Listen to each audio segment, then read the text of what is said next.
From the Arab Spring and Egypt's first freely elected civilian president to the military overthrow. صدق الرئيس المصري عبد الفتاح السيسي على قانون لتنظيم الصحافة والإعلام. Tens of thousands of opponents are now behind bars. كل الطرق تؤدي إلى السجن بما في ذلك مواقع التواصل. Increased censorship under the country's military rulers.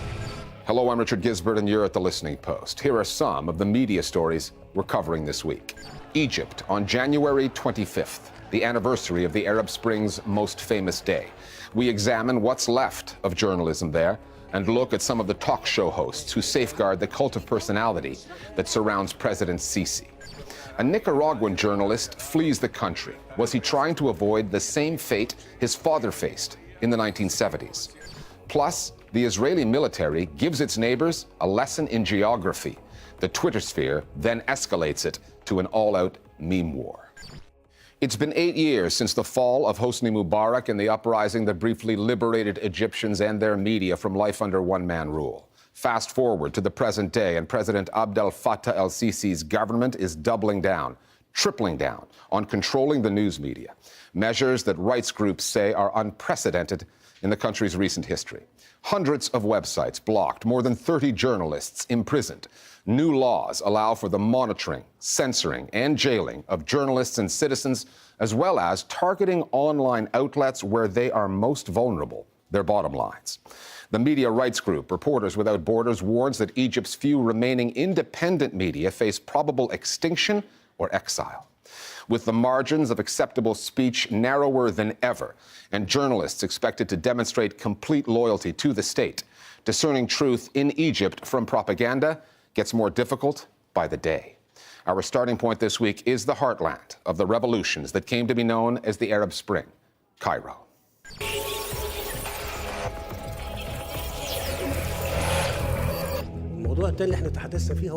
Abdel Fattah el-Sisi did not wait to get into the president's office before taking issue with the Egyptian news media. This video, leaked to a website called Rast, whose logo remains front and center, was recorded in 2013. Sisi was the head of the armed forces, appointed by President Mohammed Morsi, the Muslim Brotherhood leader he would later depose and imprison.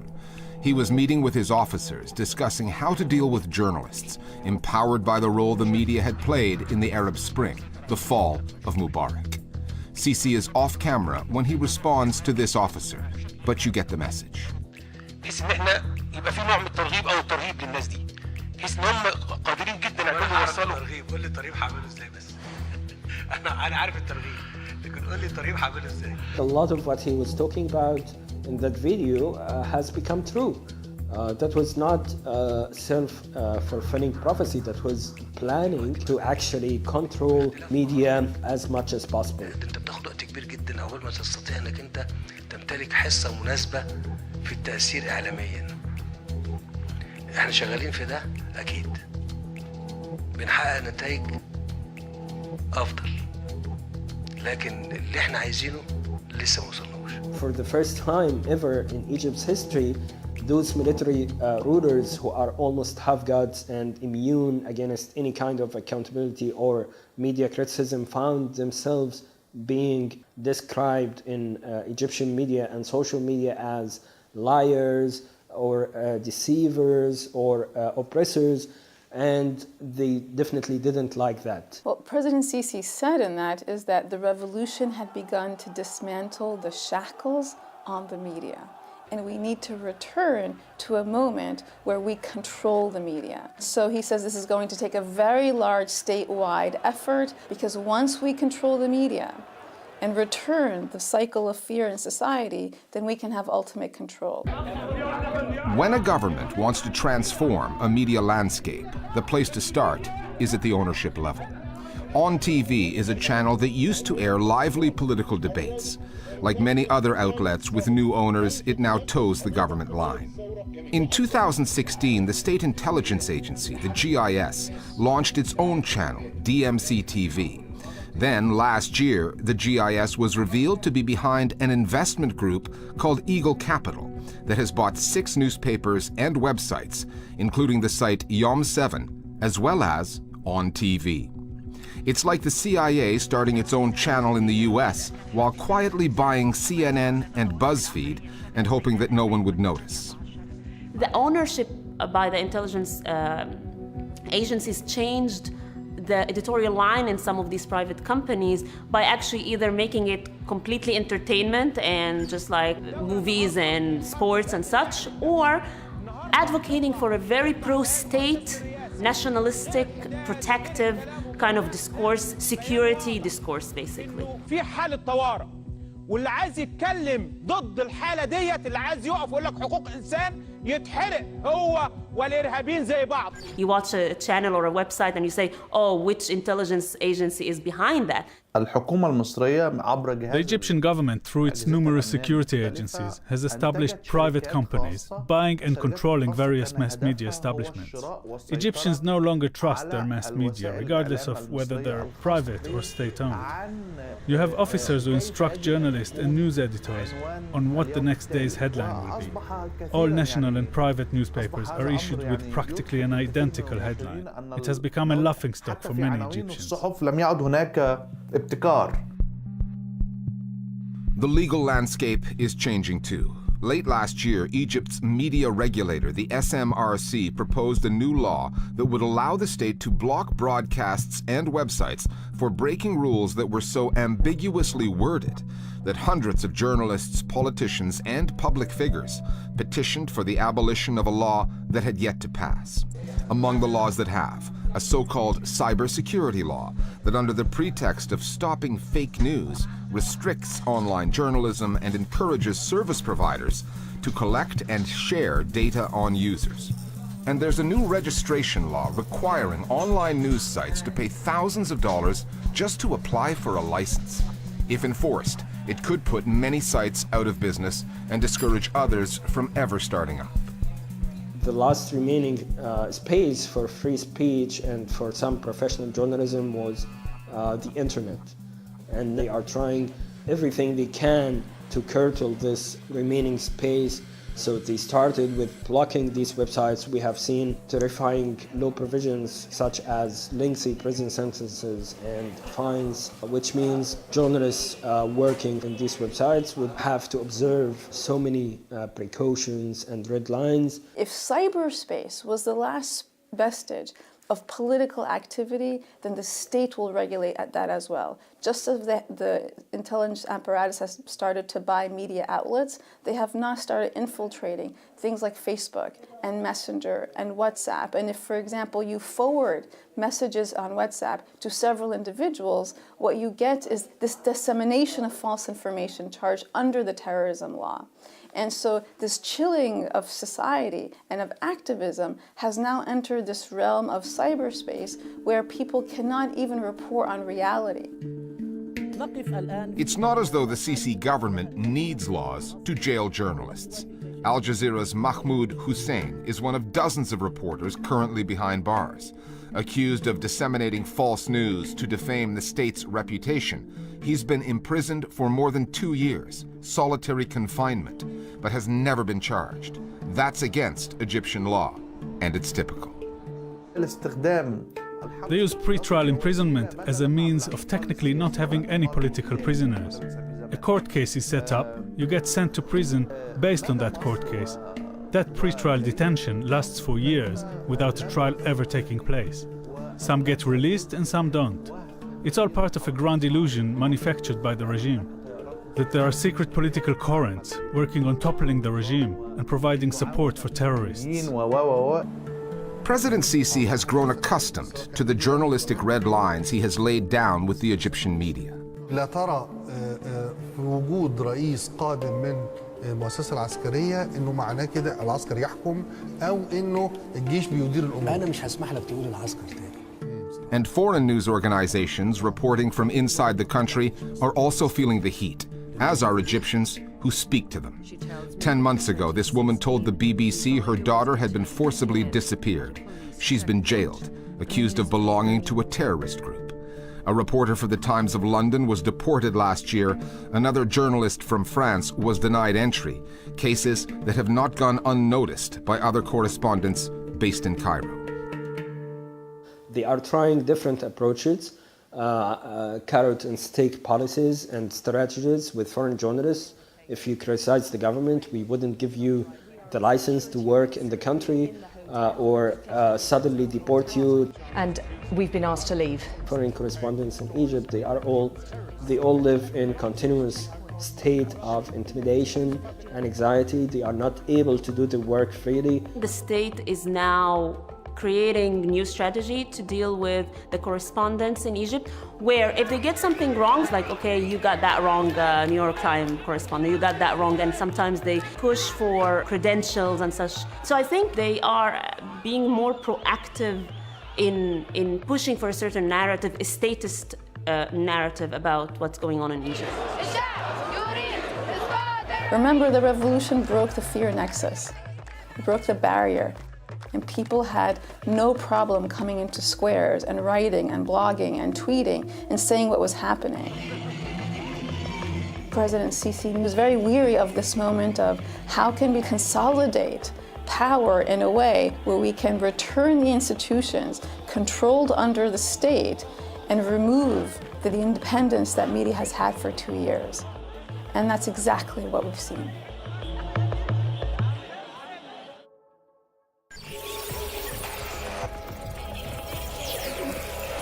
We'll have more on Egypt in the second half of the show. Right now, though, we're looking at other media stories that are on our radar this week with one of our producers, Marcela Pizarro. Marcela, the elections in Israel are coming up in 3 months' time, and it would appear that Prime Minister Netanyahu's Likud party wants to make media coverage an election issue. What kinds of signs are we seeing? Not just signs, billboards, as well as online campaigns. Here's the billboard Netanyahu's party put up in Tel Aviv. It shows 4 leading Israeli journalists, and that Hebrew slogan reads, "They will not decide." The reporters are from different outlets, print and broadcast, Hadashot TV News, Channel 13, and the newspaper Mariv. And they've all been covering the corruption investigations against Netanyahu, including allegations of bribery, fraud, and breach of trust. Now, those cases have been going on for a while now, and don't some of them involve other Israeli media outlets? Yeah, they do. One involves the newspaper, Yediot Aharonot. Netanyahu is accused of offering to change some of his government's media policies in the owner's favor in exchange for positive news coverage. And the other case involves an Israeli telecoms firm, Bezek. Netanyahu is alleged to have intervened with regulators on Bezek's behalf, again, in return for glowing coverage on one of its news sites, Voila. Netanyahu denies any wrongdoing in the cases. He says the Attorney General indicting him is colluding with the left and, of course, the media. We don't see much of Nicaragua in international news feeds. However, President Daniel Ortega's government is facing political unrest there. How has that affected journalists trying to cover this story? Well, it's getting harder for them to report it, and many have had to flee the country. The latest to go into exile is one of Nicaragua's best-known journalists, Carlos Fernando Chamorro. He's the editor of an independent website, El Confidencial, and hosts a number of TV news shows. Last month, his newsroom was raided by police. Chamorro said he and many other journalists have been facing extreme threats. And there's a historical irony to this story. Chamorro's father was also an outspoken journalist in the 1970s, assassinated for his work during the Somoza dictatorship. Somoza was toppled in 1979 in a revolution led by Daniel Ortega and the left-wing Sandinista rebels. 40 years later, Chamorro Jr. is holed up in Costa Rica, on the run, he says, from the Ortega government. Okay, thanks, Marcela. Back to Egypt now, and the talking heads Egyptians call emperors. Every night, millions tune in to televised talk shows that focus more on politics than entertainment. The hosts of the programs lecture, opine, argue, rant, sometimes even cry their way through hours of airtime. Talk show hosts form a key filter through which Egyptians have come to view their politics, and they have an outsized influence on the masses. Under Abdel Fattah el-Sisi, talk show hosts are expected to legitimize his presidency and vilify his critics. When they do not, they have a habit of disappearing from the airwaves just like that. Television may be dwindling in importance in many countries, but in Egypt, where literacy rates are low, it remains the medium of the masses. And few institutions are more influential than the evening talk shows. The Listening Post's Tarek Nafa now on the highly politicized world of TV talk shows in Egypt.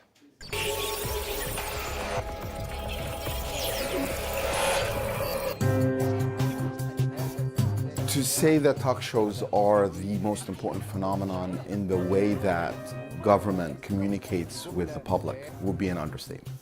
وعندنا رئيس عنده مبادئ. مش عارفين ان ورا الرئيس السيسي ملايين المصريين. It's consistent, it's entertaining. You get the feeling as though you're sitting at a cafe with them. And don't mistake it for a moment. This is not about bringing information to the people. This is about bringing the government discourse into your homes. بيشتغلوا من تحت ضدك. ضد حضرتك، مش ضد الرئيس على فكرة. مش ضدك انت. Masters of distraction. Merchants of the absurd. طبعا يمكن المشاهد اللي احنا بنشوفها دي مشاهد صعبة شوية يعني، لكن الحقيقة انه الحياة يقدر ازاي يعيش بالامكانيات اللي موجودة لو كان. In a country where more than a quarter of the population is illiterate, the spoken word has an outsized influence over public consciousness. قولوا لي مرة نزلت الناس في الشارع وكان في نتيجة كويسة. The Egyptian love affair with talk shows began in the final years of the old regime, as Hosni Mubarak loosened his grip on the media.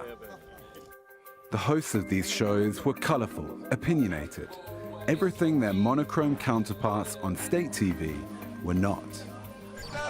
After the revolution, as state restrictions temporarily fell away, talk shows became a platform for lively, popular debate.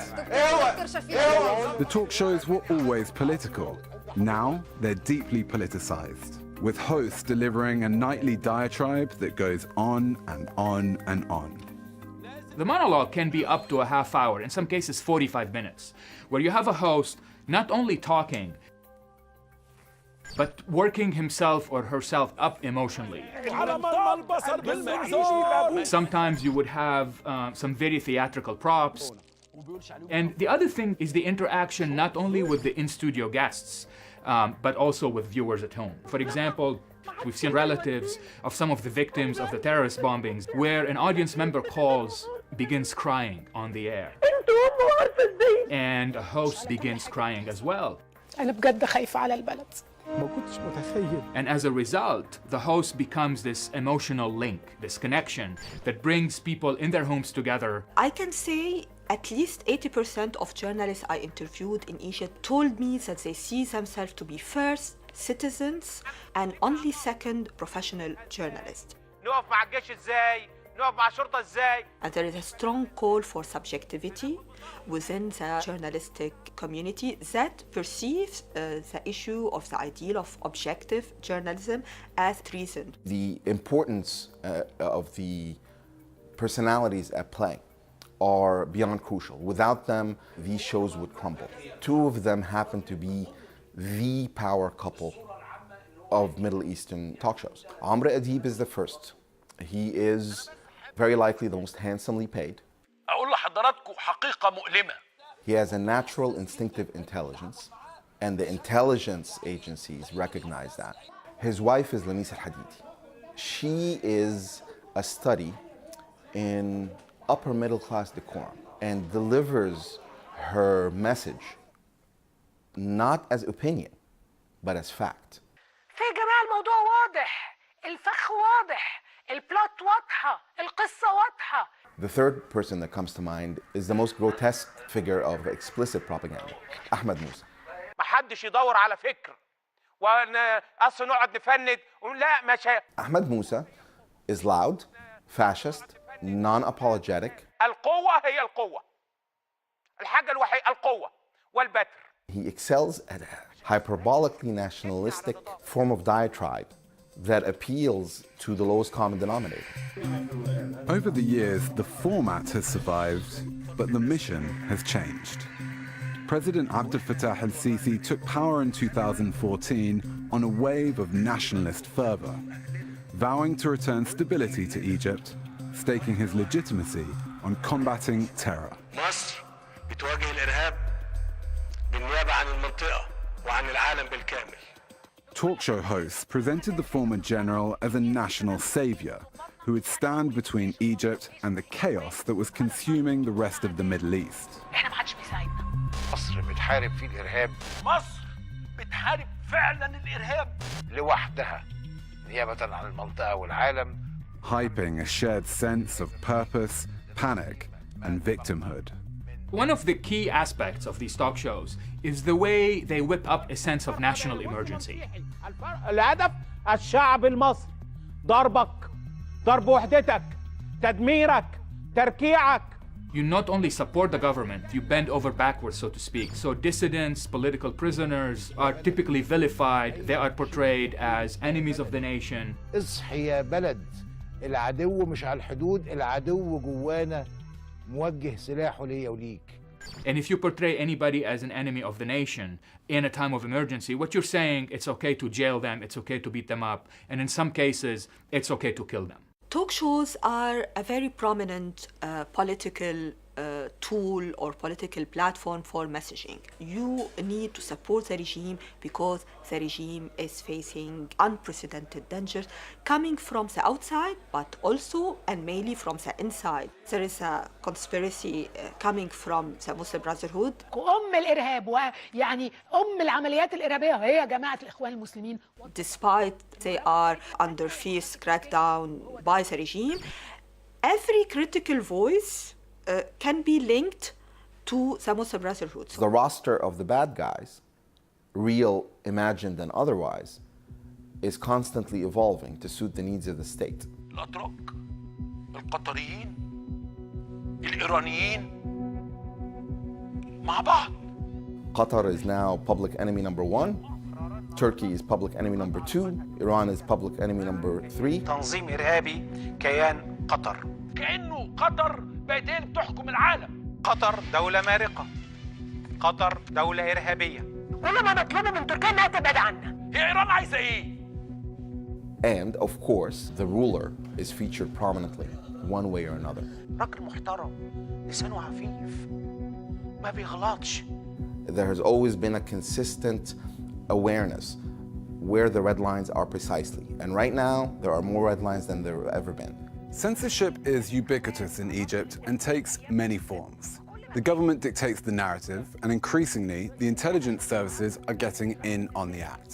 Over the past year, they've secretly acquired almost all of Egypt's privately owned TV networks, having dispensed with media owners whose cooperation was never in doubt. It was only a matter of time before attention turned to the big personalities fronting Egypt's talk shows. This summer, some of the country's best-known hosts, who've played a pivotal role reinforcing President Sisi's rule, have paradoxically disappeared from TV screens. They include Lamis al-Hadidi, a loyal government surrogate who went on vacation in August and never came back. The regime in Egypt has emasculated all opposition. It has controlled the media to a level of 98 or 99%. They have muzzled civil society completely. And so you wonder, what is the remaining threat? Well, I think the reason these talk show hosts do present a threat is because the government is at a stage where it does not tolerate even indirect influence. It wants to have direct and immediate control over everything. You have to keep in mind that it all comes down to information, who has it and who doesn't, how it's delivered.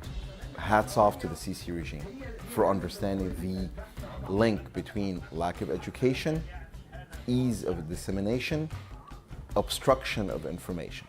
The government has created an environment where disbursement of information, unless it is tightly controlled by government, is all but impossible. And finally, a geography lesson delivered over Twitter by none other than the Israeli military. This past week, Israel launched airstrikes on Iranian forces stationed in Syria. Then the Israeli government tweeted out a message to Tehran. "You seem to be lost," it said, along with a map with one set of arrows pointing to the Islamic Republic, where Iran belongs, it said, and another arrow pointing to Syria saying where Iran is. That kicked off a meme war. And like many conflicts in the Middle East, powers on the outside were drawn in. The US, Russia, and Turkey among them. Check it out. We'll see you next time here at The Listening Post.